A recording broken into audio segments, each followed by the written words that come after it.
ప్రభువైన యేసుక్రీస్తు నామం పేరిట మీకు అందరికీ శుభములు తెలియజేస్తూ ఉన్నాను. ఈ ఉదయకాల సమయంలో దేవుని యొక్క వాక్యంలో నుండి మరి సమూయేలు గారు నిజంగానే సౌలుతో మాట్లాడారా ఆయన చనిపోయిన తర్వాత అనే విషయాన్ని మనం తెలుసుకుందాం. ఎందుకంటే చాలామంది థియాలజియన్స్ బైబిల్ పండితులు చెప్తున్న మాట ఏంటంటే మరి సమూయేలు గారు చనిపోయినాక ఆయన ఆత్మతో సౌలు మాట్లాడలేదు అనేది ఎక్కువ మంది నమ్మే మాటగా మనం చూస్తున్నాం. నిజంగా మాట్లాడారా మాట్లాడలేదా అనే విషయాన్ని ఈరోజు మనం దేవుని వాక్యంలో నుండి స్పష్టంగా తెలుసుకుందాం. మరి లేఖన భాగంలో మనం ప్రవేశించినట్లయితే మొదటి సమూయేలు గ్రంథము 28వ అధ్యాయము 11 నుంచి కొన్ని వచనాన్ని జాగ్రత్తగా పరిశీలన చేద్దాం. ఆ స్త్రీ నీతో మాట్లాడుటకై నేనెవరిని రప్పింపవలనని అడుగగా అతడు సమూయేలును రప్పింపవలను అనెను. ఆ స్త్రీ సమూయేలును చూచినప్పుడు బిగ్గరగా కేకవేసి నీవు సౌలువే, నీవు నన్నెందుకు మోసపుచ్చితివి అని సౌలుతో చెప్పగా రాజు నీవు భయపడవద్దు, నీకు ఏమి కనపడిందని ఆమెను అడుగగా ఆమె దేవతలలో ఒకడు భూమిలో నుండి పైకి వచ్చుట నేను చూచుచున్నాను అనెను. అందుకతడు ఏ రూపముగా ఉన్నాడని దాన్ని అడిగినందుకు అది దుప్పటి కప్పుకున్న ముసలివాడొకడు పైకి వచ్చుచున్నాడు అనగా సౌలు అతడు సమూయేలు అని తెలుసుకుని సాగిలపడి నమస్కారము చేశాను.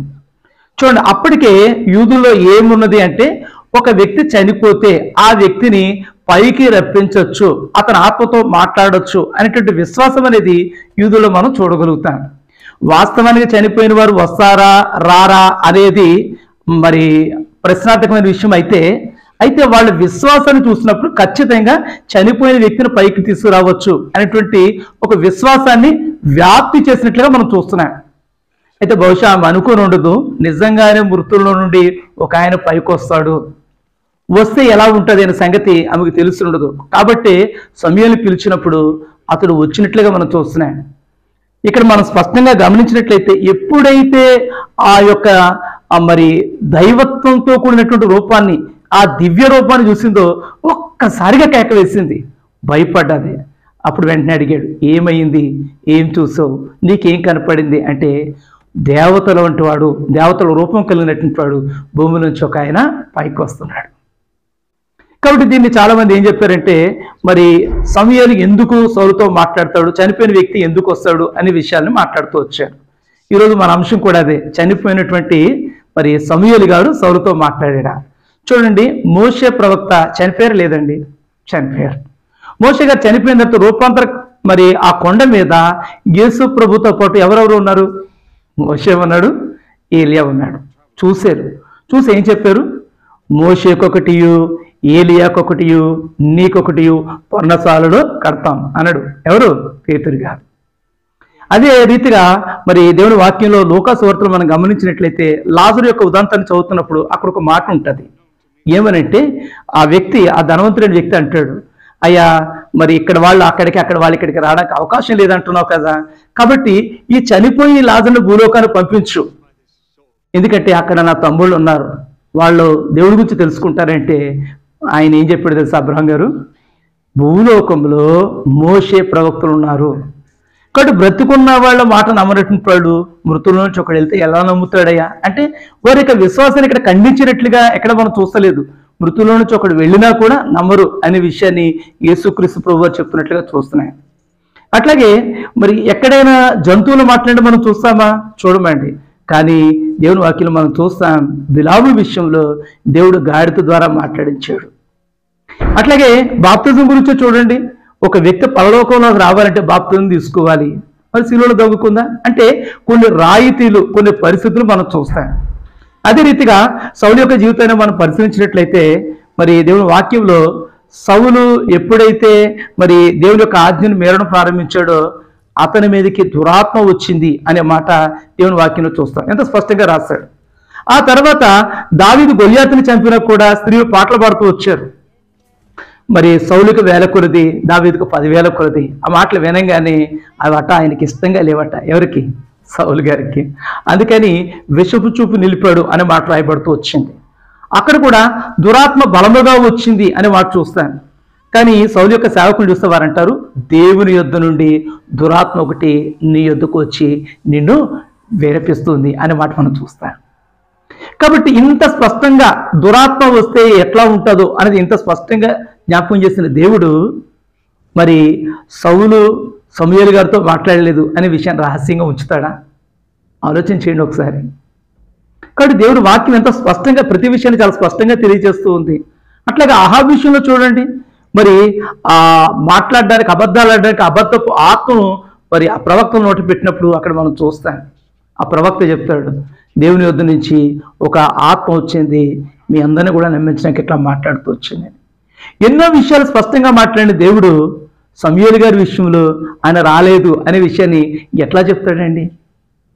ఎందుకు దేవుడు సమూయేలును పంపించాల్సి వచ్చింది అంటే మీరు గమనించండి. ఒకసారి మనం మొదటి దినవృత్తాంతాల గ్రంథం నుంచి ఒక మాట చదువుకుందాం, అప్పుడు మీకు బాగా అర్థమవుతుంది.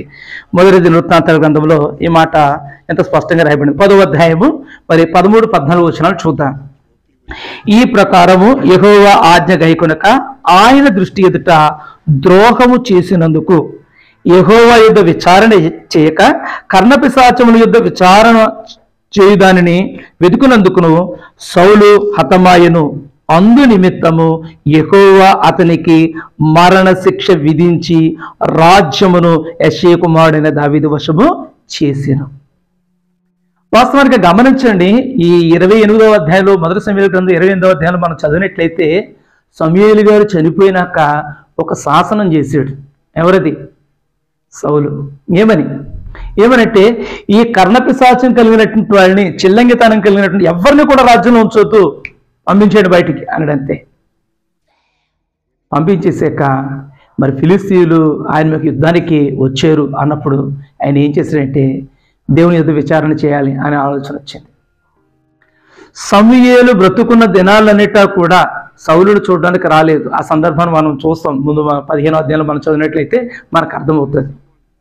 అట్లాంటిది సమూయేలు చనిపోయినాక ఇప్పుడు దైవజనుడు ఎవరు అని ఆలోచన చేస్తే సమూయేలు కదా, మరి ఆయన బ్రతికిలేడు. కాబట్టి యెహోవా యుద్ధ విచారణ చేద్దామని చెప్పేసి దేవుని యుద్ధ విచారణ చేసాడు. చేస్తే స్వప్నం ద్వారా మాట్లాడలేదు, ఊరిము ద్వారా దేవుడు ఎట్లాగా మాట్లాడలేదు. నిజంగా దేవుడు వెతికితే మాట్లాడకుండా ఉంటాడా? కొన్నిసార్లు మన పేషెన్సీని దేవుడు టెస్ట్ చేస్తాడు. చూడండి, అహాబు విషయంలో మరి నాబోతుని చంపాక ఆయన అన్నాడు, ఖచ్చితంగా అహాబు కుటుంబీకులు మరి కుక్కల పాలవుతారు, లేకపోతే వారి రక్తము కుక్కలు నాగుతాయి అని చెప్తూ వచ్చాడు. నిజంగా అలా జరిగిందంటే అహాబు పశ్చాత్తాపడినప్పుడు దేవుడు అంటాడు, ఏలియా చూసావా అహాబు నాకు భయపడి ఎంత తగ్గించుకున్నాడు. కానీ పశ్చాత్తాపం కలిగిన మనుషులను క్షమించే దేవుడు, వారితో ఉండే దేవుడు ఎందుకు సౌలుతో మరి మాట్లాడలేదు అంటే కొంచెం సమయం వేచి ఉండాల్సింది బహుశా. చూడండి, మరి సమూయేలు సౌలుని నియమించిన దినాల్లో కూడా వారం రోజులు నువ్వు గిల్గాల్లో ఉండు, నేను నీ ఎద్దుకు వచ్చి దహన బలులను సమాధాన బలులు అర్పించాక అప్పుడు నువ్వేం చేయాలో చెప్తాను అన్నాడు. మరి ఆగాడా? వారం రోజులు ఆగాడు. అయితే వారం రోజులు ఆగాక సమూయేలు రాకపోవడం చూసి ఏం చేశాడు? బలి అర్పించాడు. కాబట్టి పేషెన్స్ అనేది తక్కువ, అంత రైట్ టైం జరిగిపోవాలి. సౌలు గారికి పేషెన్సీ తక్కువ. కాబట్టి దేవుడు ఏం చేశాడంటే పరీక్షించాడు, ఒకవేళ నిజంగా చేస్తామని. అప్పుడు ఆలోచన వచ్చింది. ఎవరికి వచ్చింది ఆలోచన? సౌలుకి వచ్చింది. ఏమని? చనిపోయిన వారిని తీసుకొచ్చే శక్తి కర్ణపిశాచం కలిగిన వాళ్ళకి ఉంది కదా, ఒకసారి అక్కడికి పోదాం అని చెప్పేసి పోతే వాస్తవానికి వాళ్ళ ద్వారా మరి చనిపోయిన వారు మాట్లాడరు, కానీ ఆ నమ్మకం అనేది అలాగా కొనసాగుతూ వచ్చింది. అయితే ఆ సందర్భంలో దేవుడు నిజంగానే సమూయేలు గారిని పంపించాడు కాబట్టే ఆ రూపాన్ని చూసాడు భయపడ్డది. లేకపోతే సామాన్యంగా మాట్లాడవచ్చు, నువ్వు సౌలువే మోసం చేస్తూ ఇన్ని విషయాలు చెప్పాల్సిన పని లేదు, డైరెక్ట్గా మాట్లాడవచ్చు. అయితే మన దేవుడు ఎట్లాంటి వాడంటే మనం అనుకోని సంగతులను కూడా తీసుకొచ్చి మనకు పాఠాలు నేర్పించగలిగినటువంటి వాడు. కాబట్టి చాలామంది ఏం చెప్తున్నారంటే మరి సమూయేలు కనబడలేదు, ఏదో దురాత్మ వచ్చి అక్కడ కనిపించిందని మాట చెప్తూ ఉన్నారు. వాస్తవానికి గమనించండి ప్రియులారా, మనకి వ్యక్తులు చెప్పే మాటలు కాదు, లేఖన భాగాలు మనకి మన ఆధారం. ఇదే మన థియాలజీ, ఇదే మన శాస్త్రం, దీంట్లోనే మనకి సమస్తం. లేఖనాలు పరిశీలించండి, అది స్పష్టమైనటువంటి ఆధారాన్ని మీకు ఇస్తాయి. నేనైతే ఖచ్చితంగా సమూయేలు గారిని దేవుడు పంపించాడు అనే మాటను నేను నమ్ముతున్నాను. మీరు మరి ఏం నమ్ముతున్నారో కామెంట్ ద్వారా తెలియపరచండి. ఎందుకంటే స్పష్టంగా లేఖనాన్ని మీకు తెలియపరుస్తూ వచ్చాను. మరి కాబట్టి మీ అభిప్రాయం ఏంటంటే చెప్పండి. అదేవిధంగా యేసుక్రీస్తు ప్రభు వారు త్వరగా రానయ్యున్నాడు అని కామెంట్లో తెలియచేయండి. మీ ఉద్దేశాలు మాకు తెలియచేయండి. ప్రభు కృప మీకు తోడండి నడిపించును గాక. చిన్న ప్రార్థన చేద్దాం. ప్రేమగల మా తండ్రి, మీ నామానికి వందనాలు, కృతజ్ఞతాస్తుతులు. ఆన్లైన్లో వీక్షించున్న ప్రతి ఒక్కరిని కూడా జ్ఞాపకం చేసుకునండి. ప్రభు ఆరోగ్యంతో క్షేమంతో కాపాడండి. ఈ పరిచర్యను దీవించమని యేసుక్రీస్తు నామములో ప్రార్థిస్తాం తండ్రి. ఆమేన్. అందరికీ వందనాలండి.